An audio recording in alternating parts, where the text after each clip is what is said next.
Hey, ¿quién habla? Mira bien, hijo de tu puta madre. Soy Mencho, güey. That was a call from Nemesio Oseguera Cervantes, a.k.a. El Mencho, talking to the police sent to arrest him. Hasta tus putos perros te van a matar si no te relajas, güey. This has caught the attention of the United States, which is getting interested in the matter. It has, in effect, instigated pushback from the cartels, who have been even more brutal to American citizens. They filleted off the entire bottom of my foot. With Eric Williams and Latavia Washington McGee, who were attacked in Mexico. This time, they have threatened to attack the United States itself.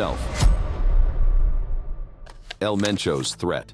Back in 2018, the calm of an ordinary day was shattered when the U.S. consulate in Guadalajara became the epicenter of an explosive attack that reverberated across international borders. This brazen assault left a 16-inch crater in the consulate's fortified wall. However, the incident occurred nearly 2 weeks after the Jalisco New Generation Cartel, referred to by its Spanish acronym CJNG, allegedly released a video online threatening an attack on the consulate. In the video, which features accordion music in the background, a man with part of his face bandaged and showing signs of severe injury claims he was instructed to assault the consulate. He states that the plan involved the cooperation of local and state police to abduct Central American men, women, and children for ransom. The ransom money was reportedly intended to bribe authorities to ignore the cartel's illegal activities. According to the man, the purpose of the planned attack was to send a clear message to the U.S. to leave Mencho alone. In the aftermath of the attack, a bewildering spectacle unfolded. The Jalisco New Generation Cartel, helmed by El Mencho, launched an audacious public relations campaign. Banners emblazoned with bold denials were hung from overpasses in Guadalajara, proclaiming the cartel's innocence and decrying the allegations as slanderous attempts to sully their reputation. This move was as unexpected as it was unprecedented, a criminal organization engaging in a battle for public opinion. They probably were trying to control the narrative, as attacks on U.S. structures have in the past led to catastrophic consequences for the cartels. $20 million for the capture of a diabolical man. Tonight, the feds are putting the pressure on to find the cartel leader who tortured and murdered a local DEA agent. Following the 1985 kidnapping and murder of DEA agent Enrique Kiki Camarena, pressure from Washington played a crucial role in dismantling the once dominant Guadalajara cartel. Similarly, the U.S. response to the 2011 killing of Immigration and Customs Enforcement agent Jamie Zapata significantly weakened the Zetas cartel, which was implicated in the attack. The security implications for U.S. officials were immediate and significant. The attack occurred mere hours before a scheduled visit by Vice President Mike Pence and First Daughter Ivanka Trump, raising concerns about the safety of American dignitaries abroad. The public reaction to these events was a mixture of fear, disbelief, and outrage. The citizens of Chicago and beyond watched with bated breath as the story unfolded, questioning the audacity of a drug cartel to engage in such a public display of defiance. The FBI, recognizing the gravity of the situation, responded by increasing the reward for information leading to an arrest in the bombing case to $20,000, a figure dwarfed by the $10 million bounty on El Mencho himself. But that is easier said than done. Take, for example, this phone call between the Mexican police and the notorious drug lord El Mencho following the arrest of his brother, cartel leader El Tony Montana, last year. El Mencho, at 57, remains elusive, and this audio explains why the man is the most wanted man on earth. The governments of Mexico and the United States are intensively seeking information leading to his arrest. Relaja tus putas partidas, si no te voy a partir tu madre, tienes toda tu bola de perros. Te tengo identificado 30 güeyes. Hasta tus putos perros te voy a matar si no te relajas, güey. With the Mexican government offering 30 million Mexican pesos and the U.S. offering $10 million. The leaked audio, which was disclosed to Mexican media in September 2016, underscores El Mencho's formidable influence as he vehemently orders police officers to back off. The conversation was later confirmed by the news magazine Proceso and sheds light on the power dynamics at play, with El Mencho leading the Jalisco Cartel New Generation, CJNG. He even goes on to reference the fact that they take his money. Revíremeles a todos los hijos de su puta madre porque todos agarran dinero y son buenos de puercos. He is so confident of his influence over the police that he threatens the man on the phone with him. No cuelgues, hijo de la verga, te tengo ubicados en Chacala, güey. During the call, El Mencho brazenly threatens the officer, commanding his forces to cease their pursuit. Using stark and menacing language, he asserts his extensive knowledge of police activities, claiming he has identified alongside 30 officers and threatening dire consequences if they do not desist. Pues por eso me extraña, cabrón. Yo te entiendo, güey, pero pues no mames, yo sé que tienes gente y la familia de chingada. Verga, no pongas de las putas pilas. The conversation ends with the officer acquiescing to El Mencho's demands, a chilling reminder of the cartel leader's grip on local authorities. This episode not only underscores the challenges faced by law enforcement in combating such powerful figures, but also highlights the grave risks these officers face in their daily efforts to uphold law and order. The phone call ends abruptly, with the police officer replying to El Mencho's demands with a simple, "Of course, sir." This instance might have been a threat to local police, but this man has developed so much firepower to withstand even the pressure of the military. Mexico's government claims the new generation cartel of Jalisco used rocket-propelled grenades last Friday to bring down this army helicopter, killing 6 soldiers. On May 1st, 2015, in an effort to thwart his capture, the Jalisco New Generation Cartel, CJNG, launched a series of aggressive attacks across Jalisco, Mexico, and 4 neighboring states. The confrontation began in the early hours in Villa Purificacion, where CJNG forces were spotted by Mexican Air Force and federal police helicopters. The cartel members, armed with rocket-propelled grenade, RPG launchers, shot down one of the helicopters as it passed overhead, marking the first time in the Mexican drug war that an aircraft was downed by organized crime. The attack resulted in the deaths of 9 law enforcement officers, with several more injured. Arrest of high-ranking cartel members. Alan, early morning raids from Southern California to the south side of Chicago. The feds calling it Project Python, complete with a fancy full-color logo portraying a snake sinking its fangs into the neck of a charging stallion. The 6-month investigation being hailed by federal officials as the largest single law enforcement takedown in many years. In the quiet Chicago suburbs, a story ripped straight from a high-octane thriller unfolds. But this is no fiction. It's a chilling reality involving Luis Alderete, a top aide to the notorious cartel boss, El Mencho. Alderete, entangled in the web of the Jalisco New Generation Cartel's operations, finds himself in the grip of federal prosecutors. His audacious attempt to acquire military-grade firepower, including grenade launchers, paints a stark picture of a drug war spilling over borders. Prosecutors allege it's wartime in Mexico, and the demand for such heavy artillery signals a brutal struggle for dominance in the cartel underworld. This tale of crime and ambition exposes the dark underbelly of suburban tranquility and the far-reaching tentacles of international drug syndicates. Deep in the heart of the Chicago suburbs, a sinister plot was unraveling, one that would link the tranquil streets to the violent throes of Mexico's drug wars. At the center of this plot was Luis Alderete, a man whose name would soon be splashed across headlines as a top aide to the infamous cartel boss El Mencho. Alderete wasn't just any operative, he was a key player in the Jalisco New Generation Cartel, an organization that had risen with terrifying speed and brutality to become one of the most powerful drug trafficking syndicates in the world. The Jalisco New Generation Cartel, known for its ruthless tactics and strategic acumen, had carved out a significant niche in the drug trade, particularly in supplying the Chicago area with narcotics. This cartel, under the shadowy leadership of Nemesio Oseguera Cervantes, alias El Mencho, had become a major concern for U.S. law enforcement. Alderete's role in this sprawling criminal network was multifaceted. He was not just a link in the chain, but a lieutenant, a trusted confidant of El Mencho himself. His activities spanned beyond the distribution of narcotics. He was involved in orchestrating the logistics that kept the cartel's operations humming, from the sun-baked streets of Mexico to the cold concrete of Chicago. The significance of the Jalisco New Generation Cartel's presence in the Chicago area could not be overstated. As a hub for distribution, Chicago's strategic location provided the cartel with access to a vast network of interstate systems, facilitating the spread of their illicit goods across the United States. The DEA had noted that this network was responsible for funneling drugs to dealers not just in Illinois, but also in southern Illinois, Kentucky, Tennessee, Missouri, and other states. Alderete's connection to this network was a testament to the cartel's reach and influence, but it was his audacious attempt to secure military-grade weaponry that would bring his operation crashing down. The need for such firepower spoke volumes about the cartel's ambitions and the lengths they were willing to go to protect their empire. It was a stark reminder that the drug war was not confined to the remote corners of Mexico. but was a palpable threat in the United States backyard. As the story of Luis Alderete and the Jalisco New Generation Cartel unfolds, we are given a rare glimpse into the inner workings of a criminal enterprise that operates in the shadows, yet impacts the lives of countless individuals across borders. The implications of Alderete's actions would resonate far beyond the Chicago suburbs, shedding light on the international struggle against a new generation of organized crime.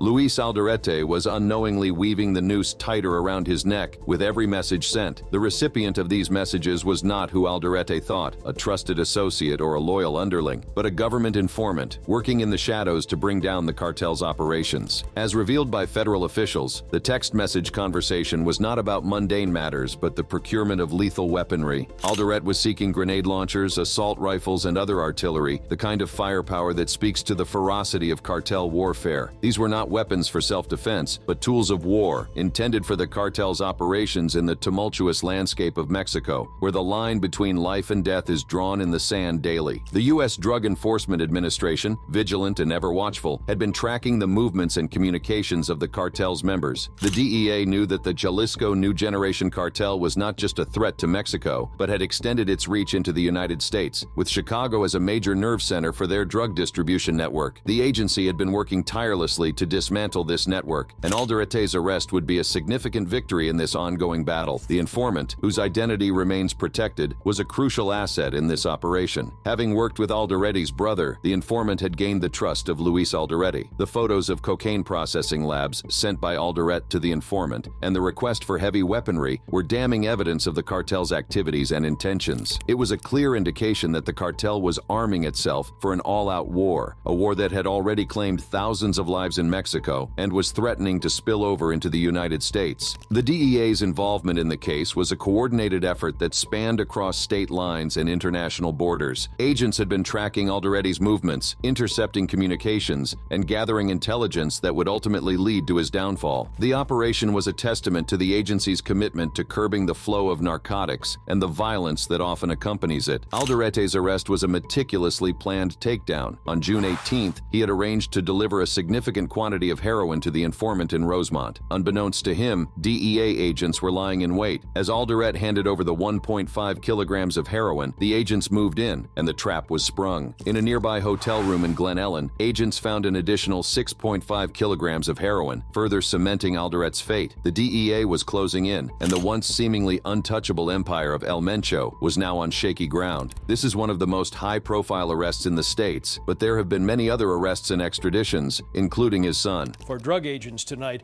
if they can't get the dad, his son is the next best thing. Ruben Asegura Gonzalez, the 28-year-old known as Menchito, finally extradited from Mexico, and tonight is being held without bond on drug trafficking and machine gun charges following a brief appearance in D.C. District Court. However, the question remains, why is the U.S. involved in dismantling the cartels? Impact on U.S. drug markets and public health. Tonight, the takedown of a dangerous criminal organization operating in Central California. An alleged drug lord is now in federal custody after he was arrested in New Braunfels.